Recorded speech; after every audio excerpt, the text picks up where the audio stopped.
talkative, engaging, and usually quite a lady. Okay, they're asking for it. Deborah Rose.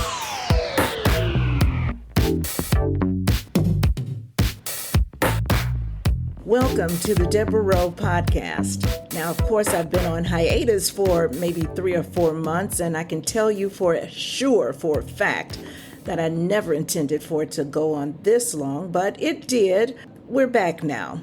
And I really want to thank those of you, and you know who you are, who have been so supportive. A number of you who have said, Deborah, we're waiting, and trust me, it wasn't because I didn't want to do it, but it is what it is. But we're back, and I thought that in this episode, we take a break from politics and from current events because during my hiatus, I met a guy who I find to be very interesting. His name is Paul, so I wanted to do an interview with Paul because during the couple of conversations that I had with Paul, he shared with me a lot about himself. He talked about, very openly, I might add, he talked about how he had a drug addiction. He talked about how he was once a family man, a business owner, a home owner. He's still an artist and a writer, but he watched as his life spiraled downward. This was all due to his drug addiction. So Paul said, the thing that I would love to do more than anything right now is to share my experience. He said, I want to talk to people about drugs. And specifically, I want to talk to kids. And I'm thinking, kids?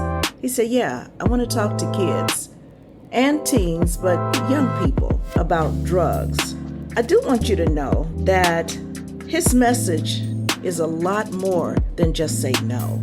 So, without further ado, here's my conversation with Paul. Paul, welcome to my podcast, and we have agreed that we will not be using your last name. Correct. You have lots of people that you love and lots of people that love you. That's right. And it's not necessary to bring them personally into this story. No, this is my story. So, Paul, first of all, so people can kind of get an understanding, tell us a bit about your background, how old you are, where you're from, what part of the country. So, I'm 55. I grew up in Country Club Hills, south suburb of Chicago. After high school, actually, I was already doing drugs by the time I was a sophomore. That's when I left my stepfather's house and my mother's house because I was being abused, and I went to live with my father and my stepmother. My stepbrother, who will remain anonymous, was already into drugs, so I fell right into it.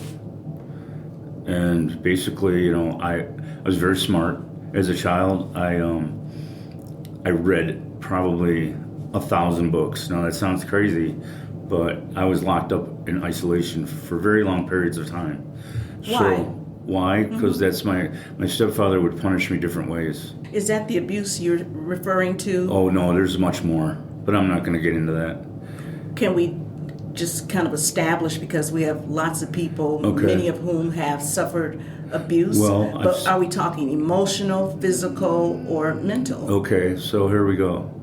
My stepfather, first time I saw his boots by the front door, and then, he moved in, and he considered me a sissy. He would call me a sissy, because I have long curly hair and I have long eyelashes, so he would treat me like a girl. That's one of the abuses. When you say treat you like a girl, what do you mean? I would have to dress up like a girl. He made me dress up one time and just go next door to get a book of matches. Things like that. I'm going to be kind of vague on that because I don't want to make this about that. But clearly we are beaten. talking about emotional, and you say beaten, physical abuse. And I wanted to really get to that point because I'm not an expert in this area, but I do believe that abuse can oftentimes be a springboard for drug usage. Oh, absolutely. Okay, that's why I wanted to kind of get an understanding. I mean, any abuse you could imagine, probably just double it, because he was very sadistic, and so basically I stopped. That was my first. It wasn't an addiction, but that was the first. That was when I first lost my identity, 7 years old, because I became this pawn. So at 15, I got away from that, and I hit high school, and I love audiences, and high school's a great audience. I was very smart from all the books I read, so I was able to breeze through school. I was always on something, but I was very smart, and I was, so I don't know, it just was weird, because I hung out with every group, because I was an athlete, I was a stoner, and I was smart, so I kind of knew everyone. And that, what happened is drugs just replaced my thought process about my childhood. Because now I'm free and I'm high and this is my world now. And I'm going to stamp on the puddle, so I'm going to go puddle jumping, I don't care, kind of thing. How about how old are we talking now? 16? 15. Okay. So from 15 to 48 was drug use. From 7 to 15 was the foundation of the drug use. Did you say 7 to 15? 7 to 15 is when I was abused. Okay. About 8 years. So when did the actual drug usage begin? 15 years. Okay, what were we talking about? Marijuana? Marijuana, cocaine, PCP, LSD. Through high school, I did fucking everything: cocaine, crack. I was always smoking pot. I didn't really drink a lot until I got older. But between 15 and 20, I did all kinds of drugs. Mm-hmm. I didn't do anything heavy, like what we're gonna get into. Well, but LSD and PCP, man, whoa, holy shit. That just brought back a memory. So after high school, I got a job immediately. I'm 17 years old. I got a job in the trades. I moved out a month later because I was 18 and got my own apartment, and I made my own way. And there was none of that. There wasn't as much of that stuff going on because I lived by myself. So we had parties and stuff, but the heavy stuff that I'm talking about, that was all occasional stuff, but it all happened, I'm not gonna lie. Mm-hmm. So I started drinking through my 20s. I was smoking pot and doing freebasing from the time I had my first business. So I was 27 years old. So for the next couple years after that, I had another business with a partner, and it was a drug free for all. I mean, we were doing copious amounts of fucking crack. Help me understand this. We were cooking down cocaine. So if you are doing a wide range of drugs, you mentioned crack, you've mentioned cocaine, marijuana, just an array of drugs, but yet you're on your own, you have your own apartment, you are in the trades, you have a business. How are you able to maintain a business and apartment and your life doing all of these drugs? Well, I guess because I was young. As I got older, I got married, so that cut out everything but marijuana and alcohol. So that's when I started drinking vodka, and I still drink. I like to drink. Fuck it. Let me think now. So that whole period of my marriage, which was 13 years long, was only pot and vodka. Mm-hmm. And once I got divorced, then that's when I discovered Vicodin. And I started taking Vicodin. I remember I had a memory. I was on I used to sail on Lake Michigan with a sailing school, and I was on the boat, and I was like, I have three Vicodin in my hand. I'm like, okay, cool. I got to take one now. I can take one tonight, and I have one for morning. Well, that's how it starts, and then it's 2, then it's 4, then it's 8. By the time I was done with Vicodin and journeying into heroin, I was probably eating 30 or 40 Vicodin a day. Oh, and other pills that I got, I snorted.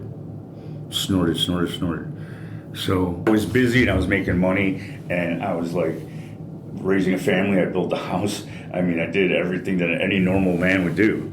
And but when I got divorced, that's when it just got shady, because I'm a loner, and that's not a real good thing for me. Let me back up a little bit. So you get married at what age? I was 27. Okay, so 37, 40, your marriage is over.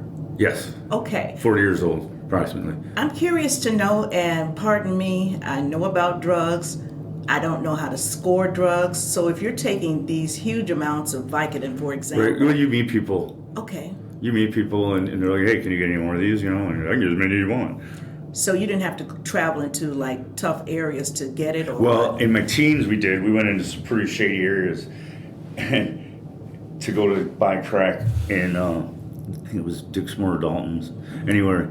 After that, it was never a bad neighborhood. It was people that I knew in the trades, So then I get married. Those 4 years before that was a crack fest because I was working with this guy. He's my partner, and everything it was always fucking getting high, cooking down. Fucking. I'll tell you one thing about crack. If you ever get what they call a freight train, it'll make you not want to ever do drugs again. What is a freight train? Okay, so you're sitting there and you just did a big hit, all right, a nice big hit, and you let it out, and all of a sudden you start to hear a train. And it's getting louder, it's getting closer, and it's in your brain, and you're like shaking, and you're like, I fell to my knees, and then I sat on my butt, and this thing came right through my head, as loud it can be, and then it faded away, and I was just sitting there, just shaking, like I don't even know how to describe it. You're just violently shaking. Paul, is that something And then you go back and you do another one, and it's never the same. Is that something you personally experienced, or is that pretty common? Oh no, that with happened people? to me. Does that happen with others that use? It'll happen. I've never known anyone to do it Okay. that had it happen, but it happened to me. Okay. So then I got married, so then I cut out all that stuff. How did you just cut it out? I just stopped doing it. I said, I'm not doing that shit no more. What time length of a process was that? It was a very quick process because I found out he was stealing from the company and using it to smoke. And I found that out, and I shut down the company. And I got married shortly after. And then that was I just said no more. Was I your remember wife? my ex-wife used to find fucking balls of chore. You take Chore Boy scrubbing pad. Okay. Take a little ball of it and you light it on fire to get off all the oil and shit in the mines. That's what you put in your pipe. Mm-hmm. Then you put your crack on top of it. Right? Well, I would throw them, I'd flush them down the toilet, but they would never leave. All of a sudden one day you're walking in there to use the bathroom and there's a thing of chore at the bottom of and my ex, she found one day. She was, there's something of yours in the toilet. I'm like, oh my God. But anyway, I cut all that out for many years.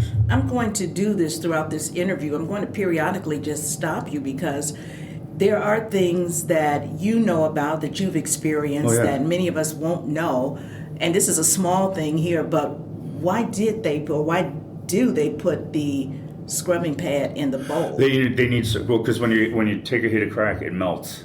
Okay. So the chore, it melts all over the chore, and there's more of it, and you're lighting it, and that's the, I was just curious. It's like a screen. I've seen that on TV. I saw the Richard Pryor thing. It's like a screen. Okay. So your wife is now finding these little balls. Yeah, that was when we were first married, before we had kids. And let's see. Yeah, we were living in the first house that I had. And then we moved, and after that, there was nothing. It was more drinking, but always pot. I always smoked pot, man. People that, when I came back from Florida and everyone saw that I was clean, they were like, they couldn't believe Paul without pot. They couldn't decipher that, because I've always had pot. And I don't smoke pot anymore. It's legal now. I don't care for it. I don't even want to get it, Paul, when your wife would find these little balls and she said, oh, I found another one of yours. No, she just blew it off. She only found one time. Only just one time? Yeah. What was her understanding about She knew I did drugs. She knew you. She knew I did drugs. I told her. You told her about all the types of drugs that you did? No, I told her the last period I was in, Okay. Because, and then after my marriage dissolved, that's when I started taking Vicodin. Then that led to heroin, because heroin is cheaper than Vicodin. When you say it led to heroin, in the minds of myself... You need this now. I need this now. And I got to pay for it. So if I do heroin, it'll be like the same, but it'll be cheaper. So there's no fear that I'm going to start sticking I never stuck stuck a needle in my arm. Oh, what were you doing? I snorted it, and I smoked it. Okay. But I never stuck a needle in my arm my whole life. So, So you've graduated now. now in my 30s, I'm married, raising a kid, building a house, working my business. Business was good. We were just kicking ass. And then I got divorced. I bought another house in another area, and I moved in there. And then we reconciled for a while, and then we got divorced. And then it was a free-for-all after that. Meaning what? Mainly with the Vicodin. It was years of Vicodin. And it was only like 2 years, maybe 2.5 years of actual hardcore like heroin. And smoking it and snorting it. So that part of my addiction was the last of it. So 3 years, 2.5 years. with the heroin, now I'm hearing you said that was the end of it. So again, did you go into treatment, or did you just say that's it? Well, I'll get to that in my. I'll get to that because I want to just tell the story, and it's part of the story.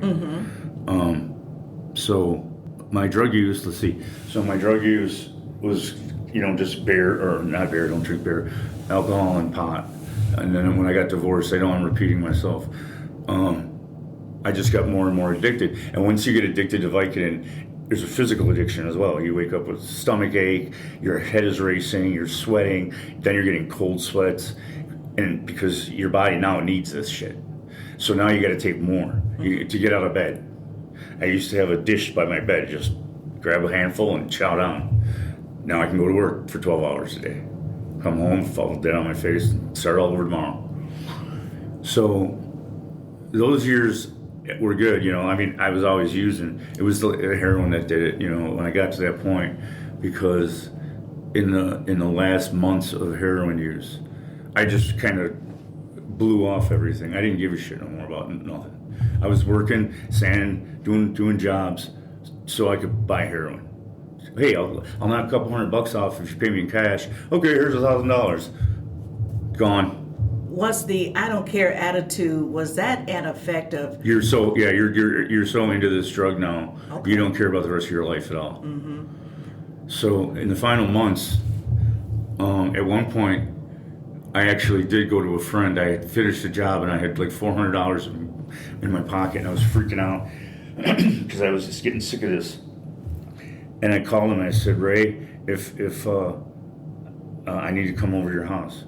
And I asked him to lock me in a closet for a month. I said I got $400 cash from a job, and I know for a fact if I go home, I'm going to blow it on drugs. So he got me into the hospital. I stayed there for 13 days in the ICU because I had heart trouble. And then, it was funny because I got out of there, and they were like, well, here's a bunch of pamphlets, that you could do, places you could go. And I'm like, okay. And I didn't realize what I really needed. So I started using it again. This was like 3 months before the big day. And my dealer actually needed a place to live, so I was letting him live at my house. Basically, he's paying his rent in dope. And then all of a sudden we decided, okay, what we wanted to do was go to Florida because Katrina just hit. One hurricane wiped out Puerto Rico. We were going to go down there and get work and kick this habit. Well, that's a big joke. I actually tried it one time. I got to the state line, almost to the state line going south on 57, and I turned around because I was so dope sick that I couldn't handle it, and I had to get a fix. And I drove like a madman 4 hours back to where I was. So you have been in the hospital now for treatment. I was in the hospital. You're now out of the hospital. Now I'm out of the hospital. But you're still not well. No, I'm still using. I'm using worse now. It's worse because now my dealer lives in my house. All right, so it's getting bad. And then towards the the final weeks, literally I left my house. I closed it up, locked the doors. I emptied my bank accounts. I threw my cell phone out the window on I-80, and I just disappeared. And I was now my dealer and his girlfriend were living with at this time with her sister. They moved out of my place because I had locked it up. So I was living with them. I was living in my tent. I was sleeping in my Bronco. I had 2 dogs, Spike and Larry, and they were in the kennel with me. They were next to me. And I just didn't care about anything. I didn't care about people. I didn't care about my family, my children, Nothing. All I wanted to do was be high. Just be fucking high. But here's the thing for me. You didn't care about anything, but you did care about something. You locked your house up. So if you had to stay there. Well, I locked it up because I wanted to disappear. I just wanted to be gone from. I just wanted to disappear from my life. I understand, because what my thought process is, if you're so addicted to drugs, you've got a house, which I'm assuming had things you could sell in the house. And we were doing that. Okay. I was doing some of that. That's how filthy nasty it gets. Mm-hmm. You'll sell the shirt off your back. Mm-hmm. So now I'm working with. So I didn't go to work no more. I'm working with this guy. He's a painter. We're doing some work way up on the north side, and this dude is just fucking smoking crack all day, and I'm getting high. And I finally one day I snapped, and I called a friend of mine, and I was way up north, and I said, dude, you got to come get me, man. You just please come get me. And he drove up there, and what I literally did with the job site was here. I went inside to see if I could sit in and I sit in the room where they have lunch, cafeteria. And then literally I got out of there, and I ran down like all the way to the end of the strip mall so he couldn't see me or find me if he drove around. Mm-hmm. And I left. Jerry came and got me, and the next day I had. Now he has my van. It's parked at his house now. Mm-hmm. He doesn't have the title, but he has my van, right? So I didn't really care at this point. So the next day that I left there with Jerry, I went back to the house, and I had a bunch of tools, and I pawned them all. And and that day was Saturday, and it was so hot. It was miserably hot. It was like September, and I didn't have no air conditioning in my truck, so it was like sweltering, staying wherever we can stay, being mobile. And so that last Saturday, I pawned everything that I could, and I was gonna go. I was gonna get on the road, and I was liquored up already. I was already stoned. I didn't do any heroin that day, but I had some. So I get it all done, and I go to the truck stop, and I snort the last of my heroin. Mm-hmm. And I go inside. I'm fucked up, right? And I go inside, and I have a steak dinner. And I get up and I start walking out, and they're like, "Dude, you didn't pay for your bill." I'm like, "Oh fuck!" I had the money. Mm-hmm. I pulled the money. I was, "I'm sorry, I have the money." I like gave her the same amount of tip as the meal. Mm-hmm. I felt so bad. So I went upstairs, and they have showers. You could take a private shower. And I took a shower, and I got cleaned up, and I went back, and I fell asleep in the truck. And I woke up, and it was like, I don't know, 4 in the morning. And I had no shoes on. I was just laying in my seat. And I opened the door, and I step out to get my shoes on, and I just step right in a pile of my own vomit. And I'm like, oh man, there's like this cool, moist thing between my toes, and I know it's not mud. And I look down, and I'm like, oh fudge. So I clean my foot off, because I gotta use the bathroom. And I get my sandals on, and I'm walking to the bathroom, and about 20 feet from the door, I started shitting myself. Were you overdosing? No, I didn't overdose. I was still walking around, mm-hmm. But you lose control, you lose muscle function. Mm-hmm. So every step I took, I cracked. And I'm trying to get to the bathroom, right? And I'm like, every step is like, oh my God, it's just coming out now. And so I get to the bathroom. Thank God I didn't leave a trail. I get to the bathroom. Another thank God no one was in there. I like cleaned myself up. I've literally flushed the toilet about 19 times. I would wash my underwear off in the toilet water, the clean toilet water, and I threw in the garbage. And I just put my shorts back on, and I went back to the truck. And I got in the truck, and I drove a few miles to my friend's house, the guy that had picked me up. Mm-hmm. And I parked in front of his house, kind of in a culvert, and I'm laying on the grass. The sun's not up yet. I'm laying on the grass, it's like just wet grass, and I'm just drinking water, and I'm vomiting. I'm drinking water so I have something to vomit. You know, the water's coming out the same temperature it went in. Didn't even have a chance to warm up. But that's what happens when you get dope sick. It goes right to your gut. Paul, tell me this. the time when you were, just before you just mentioned this, you were at the mall, but you had been on a job. When you ran away, you didn't want this guy, I guess, to see you. I left one job unfinished. Here's my question. When I think about a drug addict working, I'm thinking of them dozing off, doing a horrible job, not showing up. I was excellent. I was excellent at my job. I'm a master craftsman. How do you do your work and you're high? Well, at first you get into it because you're high. You know, I did flooring, and I did a ton of like mosaic patterns that I would draw on the floor, and I make them out of different woods, you know, and you're baked, and you're just like, wow, this is so cool. And you're doing all this shit. It's getting bigger, and you stand probably more elaborate than it needed to be. Yeah, huh? you know, and then you get it done, and you're looking at it, and you go, man, that is fucking beautiful. You know, and the buzz is behind you now. You're not thinking about getting high. You're just thinking about what you created. Mm-hmm. You know, I did that over and over and over and over again. Dude, I remember one night I was putting a rose inlay. It was a rose wrapped in an octagonal weave, I'll call it. Mm-hmm. And I had to set it in the floor. It was a stair landing we made. And I couldn't do the cuts unless I took a hit of Coke. Wow. Because it calmed me down enough to go. Because as soon as it wears off, you're like, your mind can't, you can't focus. You're starting to twitch. You can't be fucking with a power saw. Mm-hmm. But then you take a snort, and you're like, okay, ring, ring, ring, ring. Okay, DUN done. Have a nice day. So it's a crazy world. You take Vicodin, you could work 12 hours a day every day, but you're going to pay for it in the long run because it eats your liver. Mm. And then fentanyl, I mean. So here, my experience with fentanyl, because it was in the heroin.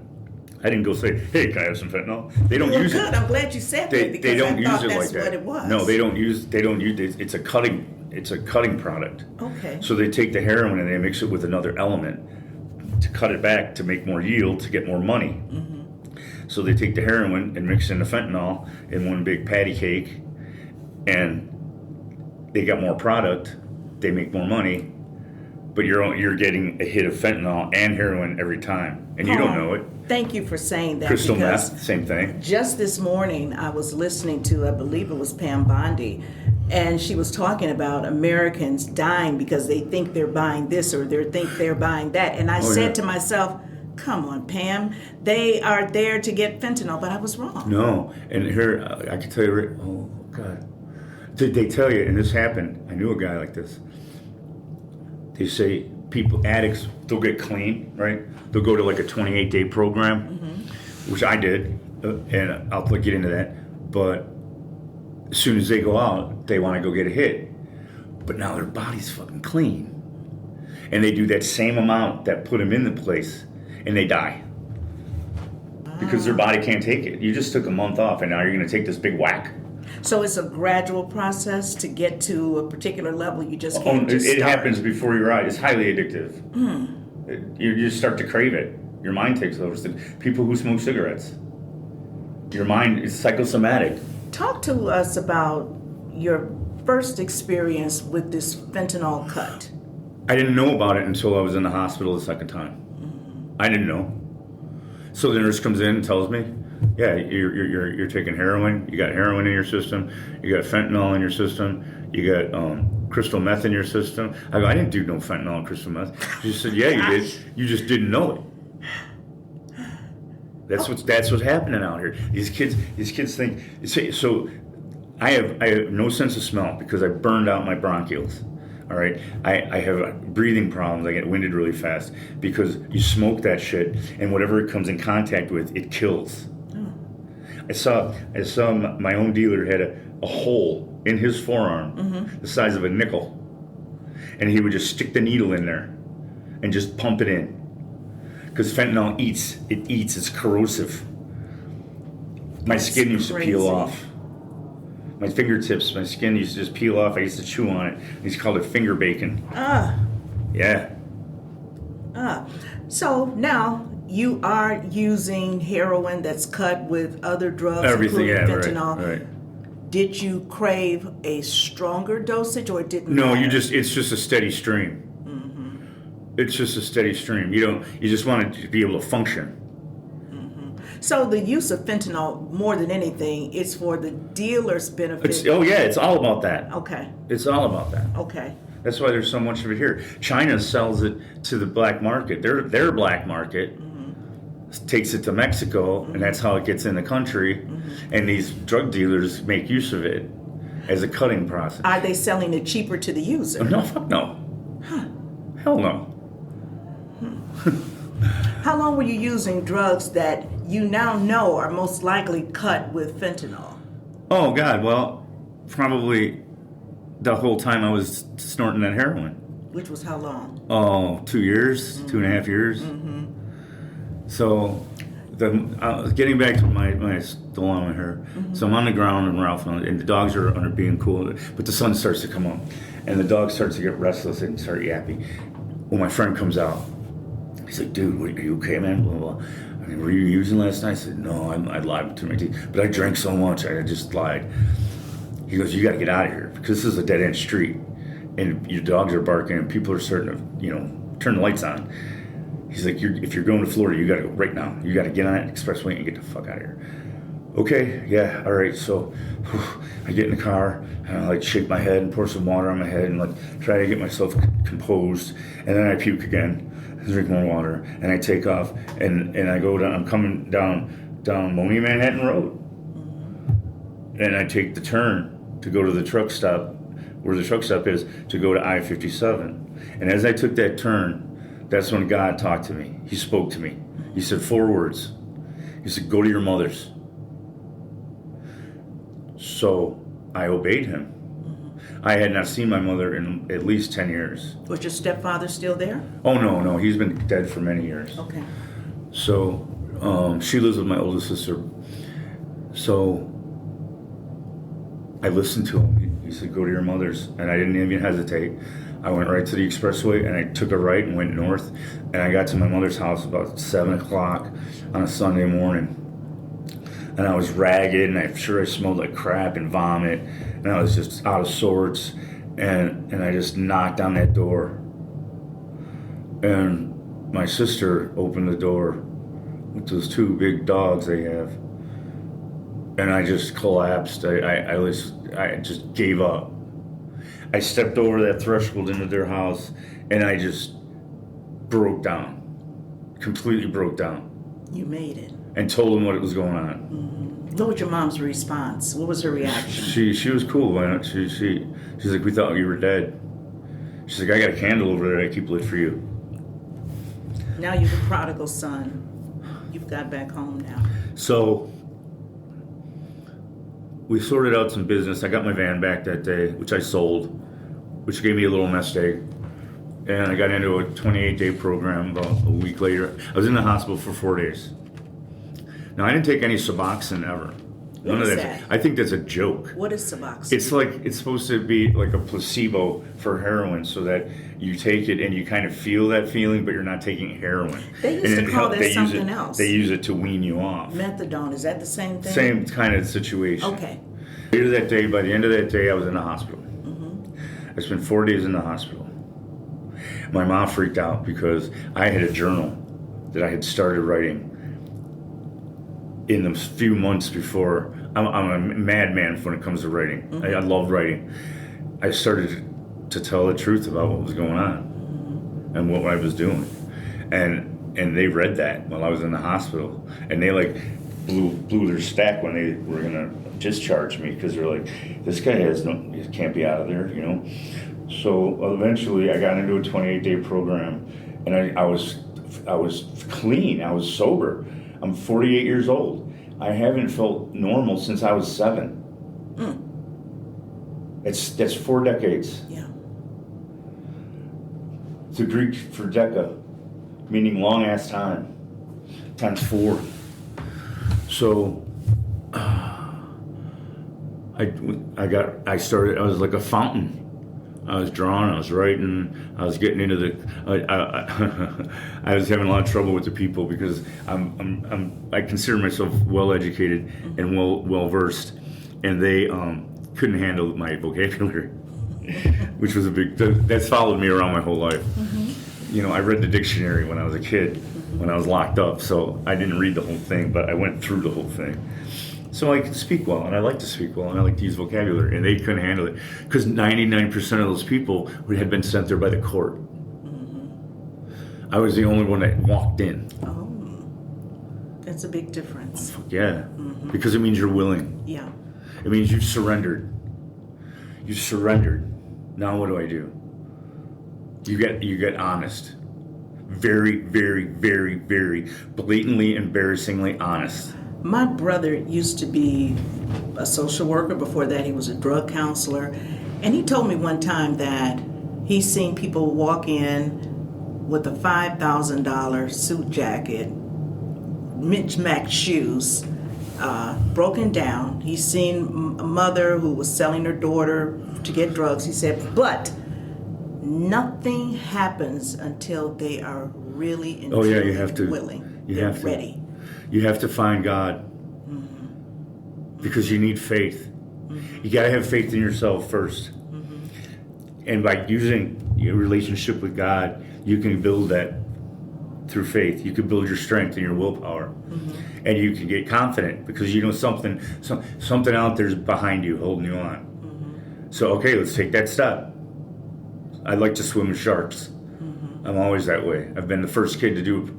Everyone we're doing a project in class. Who wants to go first? I do.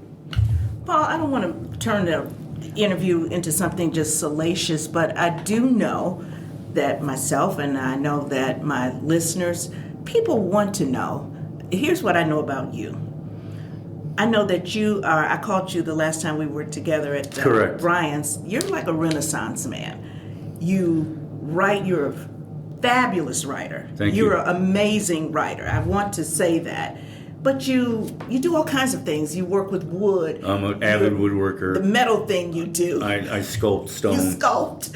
I'm working on a piece right now on black soapstone. Yeah, you're just fascinating. I'm going to illustrate a black hole. But here's the question.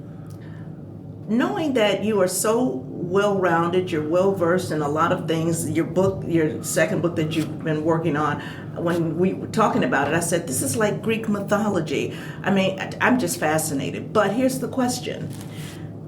But what makes someone like you walk down the path of drug use, drug abuse? Because I was afraid to face my abuse. That was, and I'll get to that in a second. It was, I didn't want to, you build a wall. You build a wall around yourself. You use one thing to forget another thing. Hey, I cut my finger. Man, it really hurts. I'll punch you in the nose. You'll forget all about your finger, kind of thing. Okay, that's basically it. So let's see. So after I was in my 28-day program. I was, having a good time, being clean, being goofy. I'm a very goofy, silly person. And towards the end, okay, so here I got to tell you this. My mother came to visit me about 3 weeks in, and she said, you can't come back to my house, because I had taken a bottle of tequila and drank it down before the time I got into my 28-day program, after the hospital, before the program. And she found it in my car. So she's like, you can't come to my house because I don't trust you to live there. I said, okay. Was that reasonable to you? Oh, absolutely. I had no problem with that. It's the truth.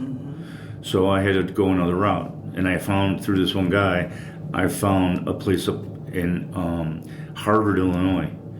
And they accepted me in. It was a very unique program. It was completely paid for it was funded by a gentleman who was a recovered alcoholic. And he furnished absolutely everything. Your food, your toiletries. He even bought tobacco and rolling papers for the guys so they could make their own cigarettes. No one less than 35 years old. No more than 10, 12, 13 guys. We lived together, we slept together, we even did everything together. And I opened up, like, when I got there, I mean, it was like, oh, wow, I'm about to just go for it, And I told the lady, I said, I need this place. And I got there and I was honest. We're going to meetings and stuff, and I'm clean, and I'm like freaking out because like all of a sudden I'm like reborn. I feel as though I have been reborn because I never knew myself for 40 flipping years. I was deluded by something or another. Now I'm this person who's clean and clear, and like, oh wow, look at those flowers, look at that tree, look at this, hey, I can do this. You're like a child. I feel like I'm 8 years old, but I have the brain of a 55-year-old man and the wisdom to, but I have, my heart feels that open, innocent, again, open innocence, which I never had a chance to embrace as a child. So I was in there about a month, maybe a month, and we had a meeting, and I was laying in bed, and I was restless. I went downstairs, and I wrote a letter to my dead stepfather. I wrote down every single memory I had from the day I saw his boots to the door to the day I was free. It was like 6 pages long. Is it fair to say you wrote a letter about your No, I wrote dead it to stepfather, him. but was it really to you? No, it was to him. It was to him. I already had it. I knew it. He needed to know it. So I wrote it down. And then 2 days later, I read it out loud in front of the group. And I listened to their response. I did every memory. And then I forgave him. And then I thanked him. For what? For everything that he did, no matter how hurtful, is no longer painful to me. And look at the person I've become. Why would you thank him for that? Because without that input in my life and that way of life, I wouldn't be this person.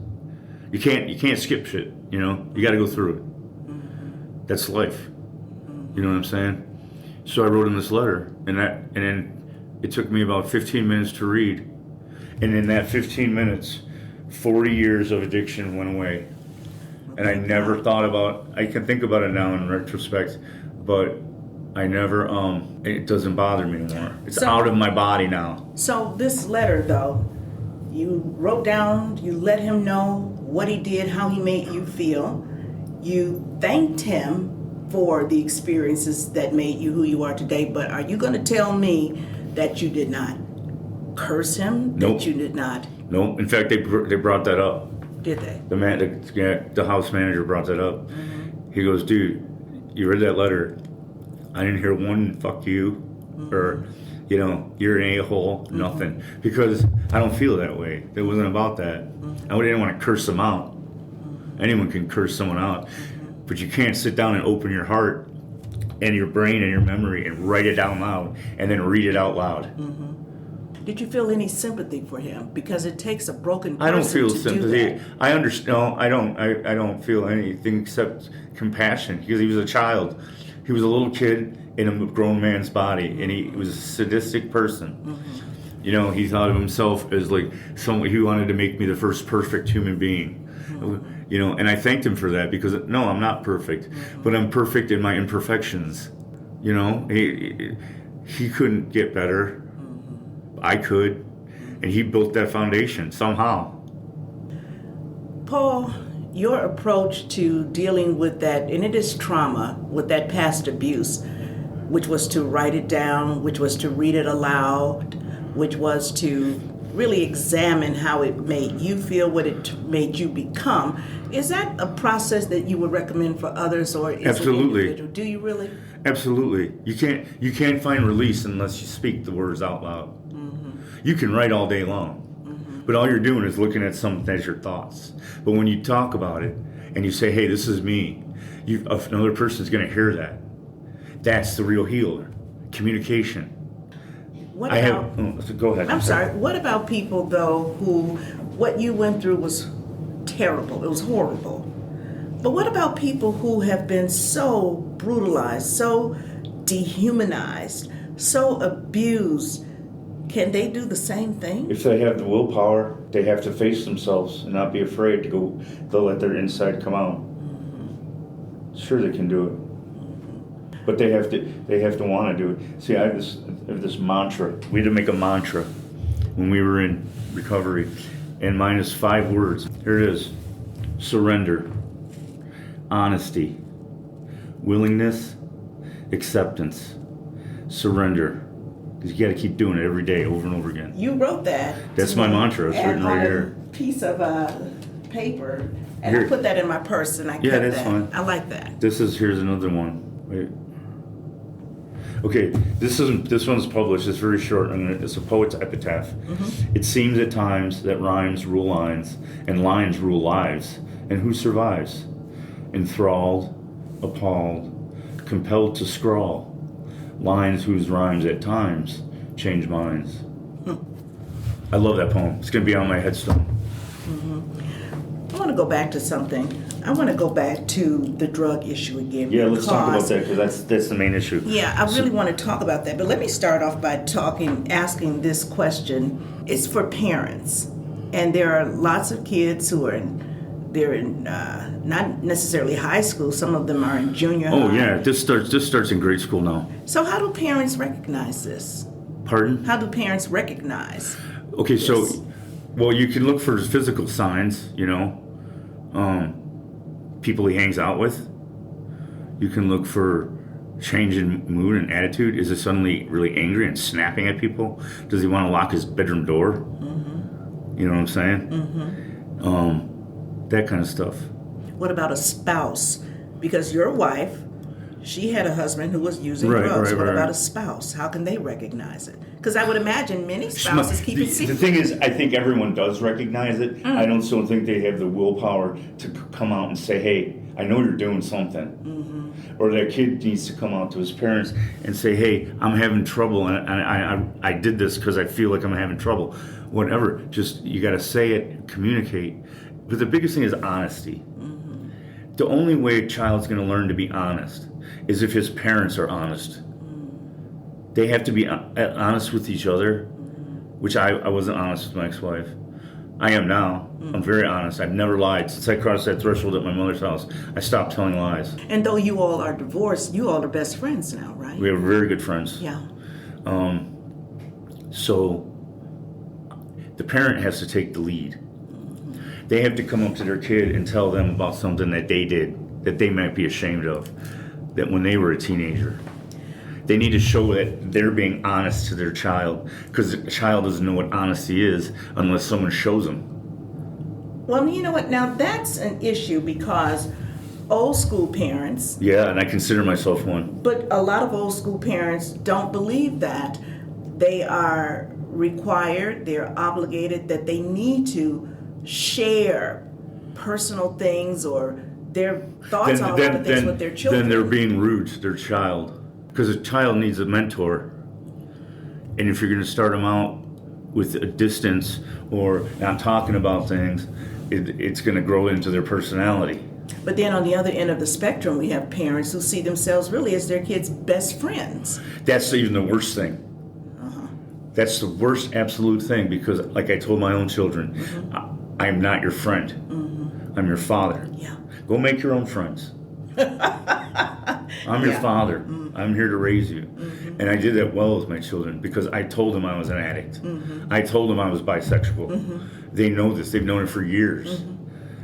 So they see that their father is honest and forthright.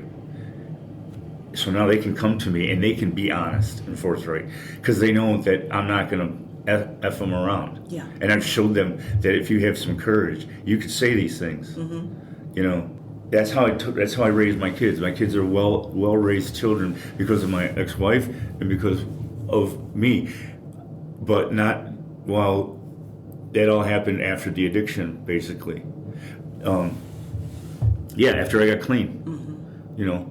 I've told them everything about myself. Yeah. They can ask me any question they want, and I don't mind. Are you always, you're honest, you said, with your children, as you say parents should be. Any question they ask, do you answer? Honestly. Yes. You do. Any person on this planet can ask me a question. I'm going to give them the right. I'm getting an honest answer.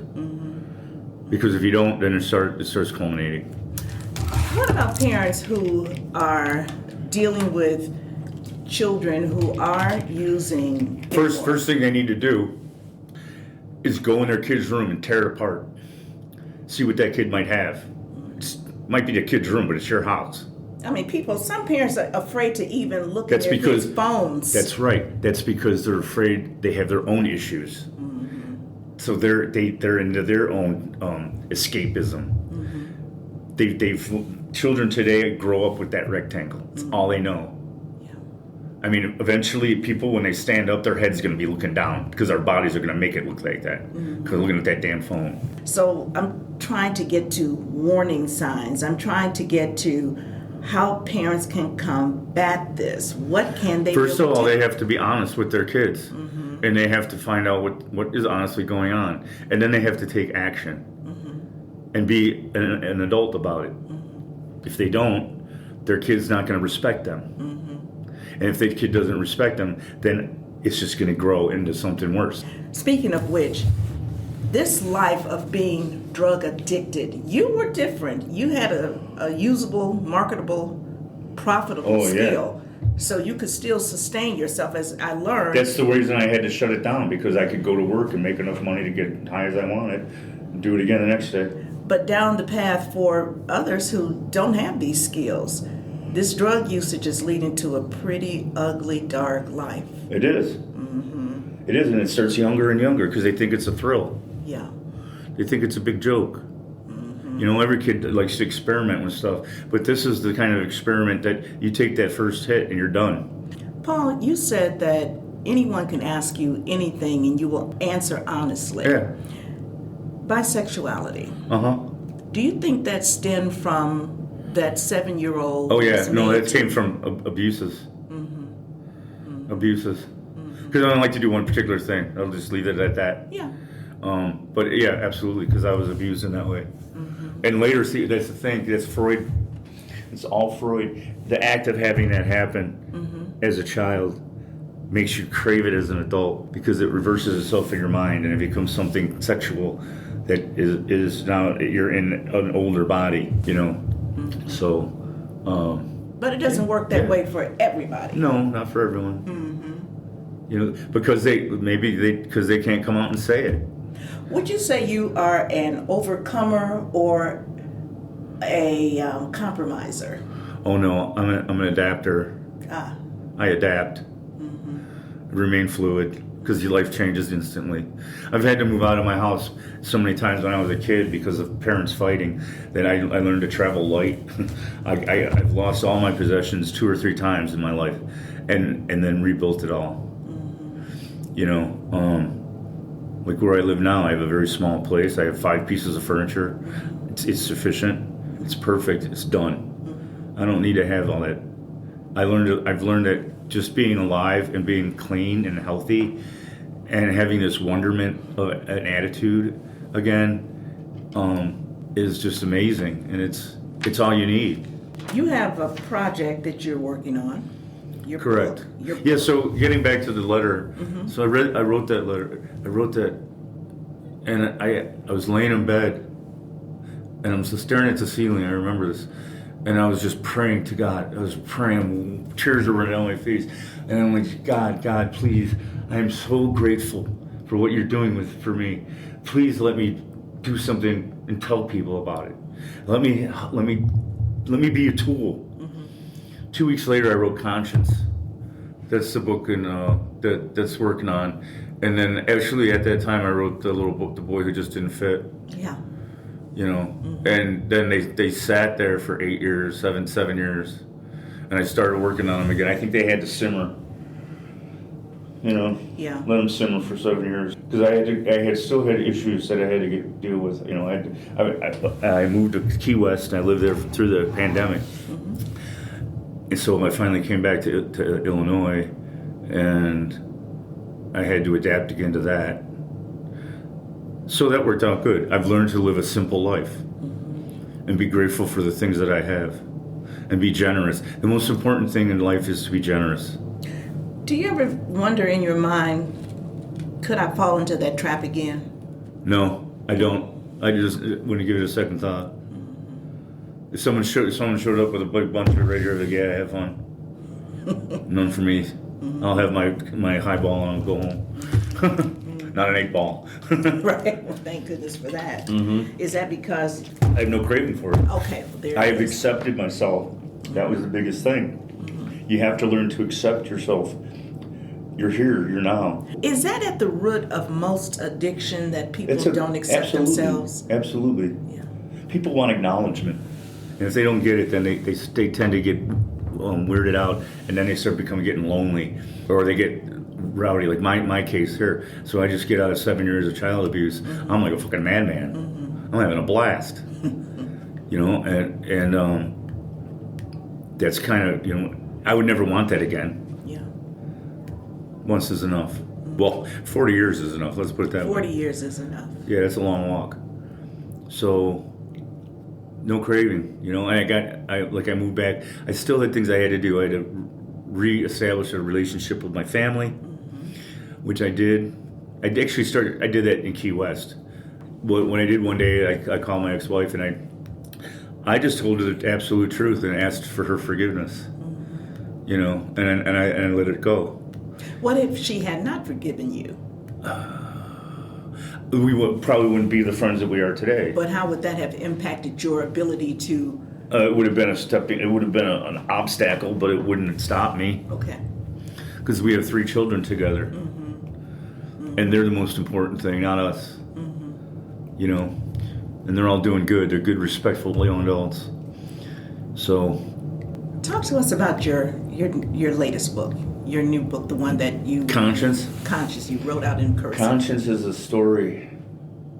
I wrote it in like a week and a half. And then I went in the hospital a couple months after that because I was getting kind of suicidal. And I wrote a bunch more when I was in the hospital. So I had 2 books. Actually, there's 3 books that have excerpts. And I had to mix it all. I remember and put all these excerpts in to build a story. This is about what, 8 or 9 years ago? Is This is 7 years ago. When I did that was the rewrite. That was been done in the last 6 months. Oh yeah, the rewrite. Conscience is a story about hope and love, and vice, and freeing yourself from your demons. In this book, they're called denials. So. I'll explain. You want me to explain it, the story? Why not? You can hear Paul describe his book following this interview.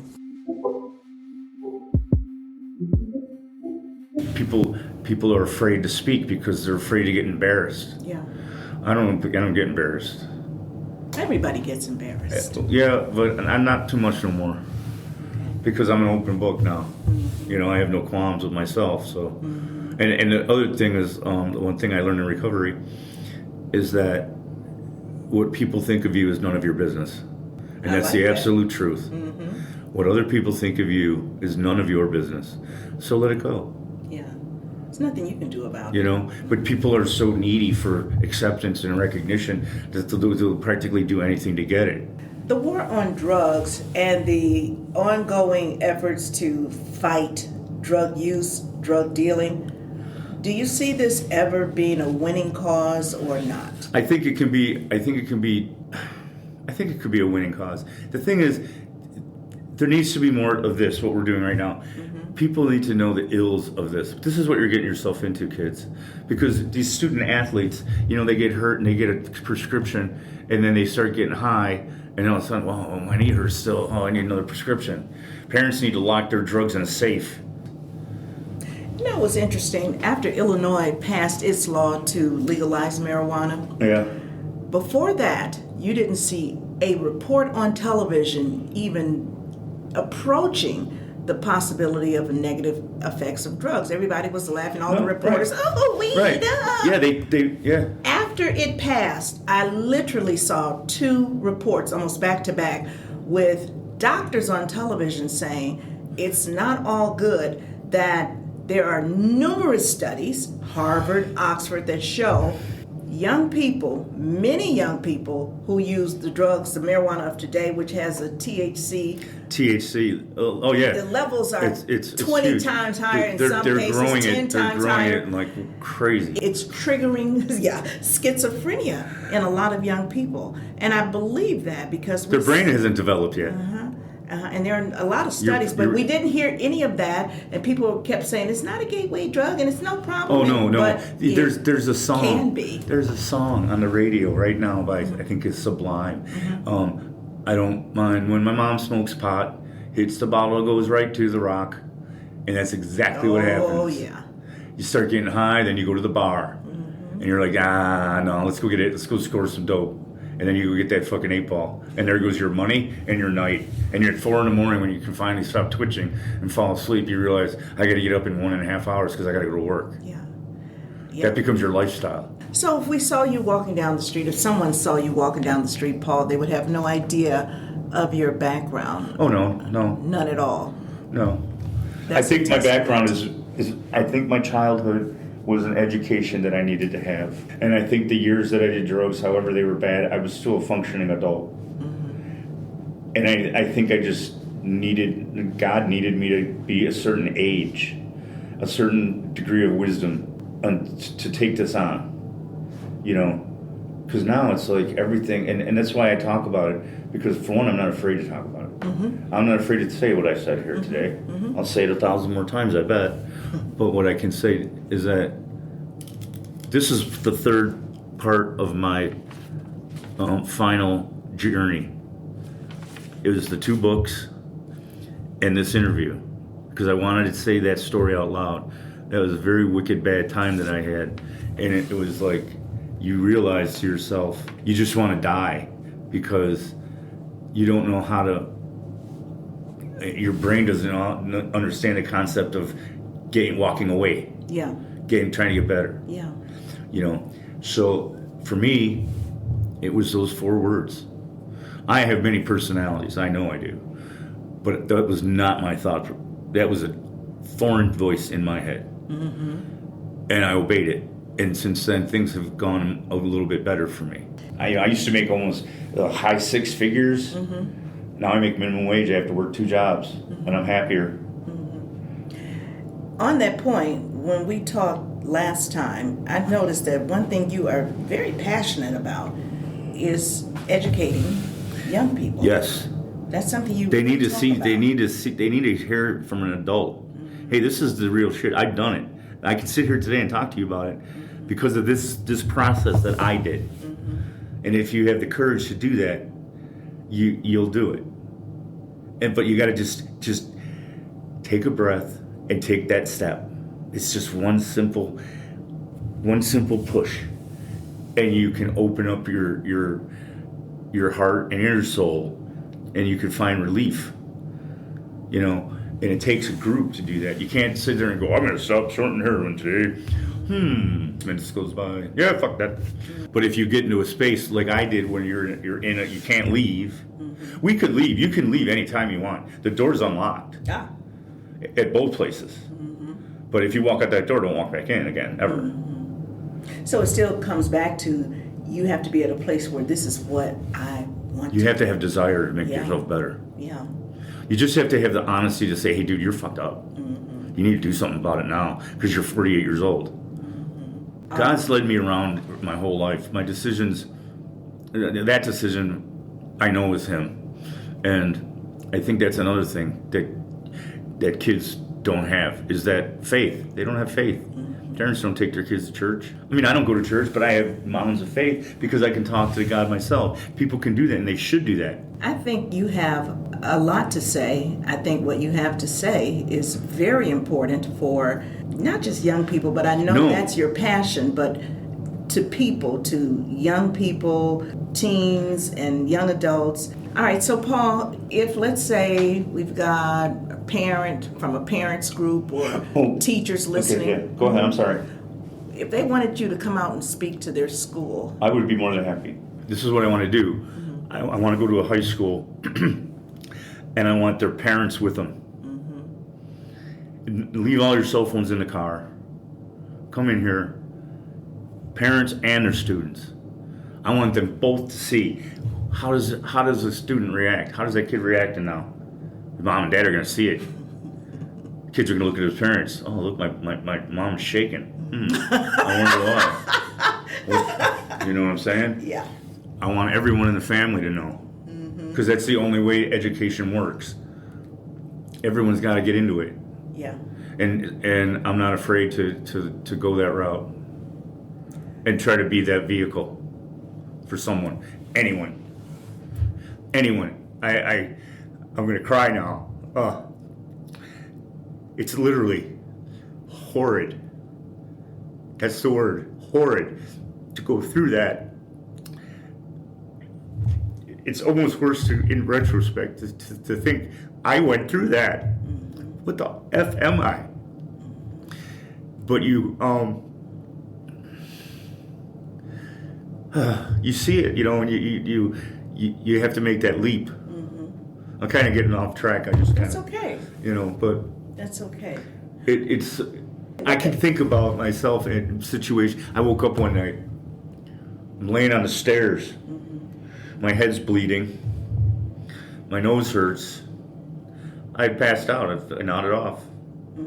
I nodded off one day at a job site. I was at a job site, and I nodded off. I woke up. It was like 11 o'clock at night. All the lights in the house are on. Sitting in the van. Oh shit! What time is it? Oh my god! Yeah. Wow. Stopped driving. Couldn't drive when I had my employee because I would nod off. Thank God you stopped. I mean, I was a ticking time bomb, And the reason the reason I know that I want to speak to people, to everyone in the household needs to have the same information. That's important. It's what I want to do for people because I'll be the example. You just have to listen and maybe take something to heart, and it'll help. Paul, is there still a smidgen of hurt there? Of hurt? Oh, it's painful. I'm feeling it right now. It's fucking painful in my heart to realize that I was like that. This was you, dude. That blob of nastiness down there on the floor, pumping shit into your veins. That was you. I'm better now. But this interview is a part of what's happening to me right now because it's forcing me to talk about things I don't want to talk about. So, I want families to know what they're getting themselves into. These children that don't know. Another thing that people are starting to do, and I've seen a couple of seminars, I'm going to put quotes around that, people are what they call microdosing. They're using these. They'll take LSD. Yeah. And they'll for example, a piece of blotter acid. It's like a little 1/4-inch square piece of paper, and they put the liquid on it. It absorbs the paper. Put the paper in your mouth. 45 minutes later, you're. I've seen articles where moms are saying microdosing is the best thing that's ever happened to them. I've seen where corporate types, that's where I saw the 2 seminars. It'll help you think better, you'll be more creative, you'll work better in groups. We'll teach you how to use microdosing to your advantage. I don't see I would it. never do it. Yeah. If you don't have that creativity in you and the ability to let it go, then a drug's not going to help you do that. And even so, you're going to go, hey man, the microdosing. It's Saturday. Let's do double. I'm very suspicious of it because it's everyone. Everyone is trying. I'm sorry to interrupt you. No, go ahead. But everyone is trying to. What's the word? Oh, they want to make all this stuff like. Oh, it's fashionable. That's where I was about to go with It's fashionable. I was about to go with that. I'm suspicious because I can do all this stuff and I'm not on an LSD. Right. If you don't have the natural talent in your body, find a talent that you do have. And you do have some talents. I'm all over the place. Yeah, and everyone does. But these moms in this article, they looked really nice-looking women. You can tell they were middle class, upper middle class. Oh, yeah. And then the articles for the seminars for microdosing for the corporate types, I mean, that's appealing to a lot of people. Who doesn't want to work in a great corporation where there's lots of money to be made? It's almost a lure to me, and I don't like this lure. A lot of people don't know this, and tons of people do, but even in the Bible, when he talks about sorcery and to avoid it, they're actually talking about weeds, herbs, drugs, certain ones, pharmakia, in the Greek, the pharmakia, which we know is our pharmacy, which we know are drugs. Well, even in those times, people were taking lots of drugs, which is why I find it so fascinating that the Bible would warn you about people who are putting together these drugs. That's right. for your mind altering. There's a stern warning about that, and I don't think that's a coincidence. You know what I'll tell you? When I got clean, I thought I was on LSD. I felt like I was on acid. I'm like, this is the best trip I've ever been on, dude. I can't believe how real everything is. And it was just you. It was just me being clean and sober. And I was elated. I would go stare at trees and just look at the bark. I love that. Yeah. I love trees. I love looking at trees. But we are boring. At least that's what the culture tells us. You have to be an influencer. You have to have X number of likes. You have to have X number of followers. And if you don't, who are you? Right, exactly. But it's keeping up with the Joneses in a different generation. In a different generation. That's all it is. It's the same BS. Yeah. It's the same BS. Kids are getting into this stuff because it's fashionable. Because, hey, we did it. My daughter comes to me one day. She says, Dad, I was at a party last weekend. And I had to leave because there's 12 or 13 kids in there, and they're sitting around drinking until they vomit all on themselves. And they're just sitting there with vomit running down their shirts and their chins and laughing at the person who's puking and drinking more so they can puke. She said, I got out of there. Good for her. I walked right the heck out. This is what is this? Yeah. Like that, and they don't care because they're so impressionable. I want to read this poem. This poem is at the very first page, second page of Conscience. And it says, release, friend, your hatred of self, of past participations through intoxicated eyes, perceptions warped. New clarity is upon you. Embrace the pain, the pain, the pain, the sorrow of self. Cry out, cry in, let the weeping begin. The cleansing takes time, but only a moment in the realm of our lives. Resign yourself to the sad dance and move with it until the sirens cease, and in that quiet moment, release. Exhale that residue of past. Inhale the purity of present. Do not look for future vision. It will come, and this new dance, this new song will find you, and you will not dance alone. I like that. Yeah, that's the the beginning of Conscience. Paul, I wanted to thank you so much for being here today.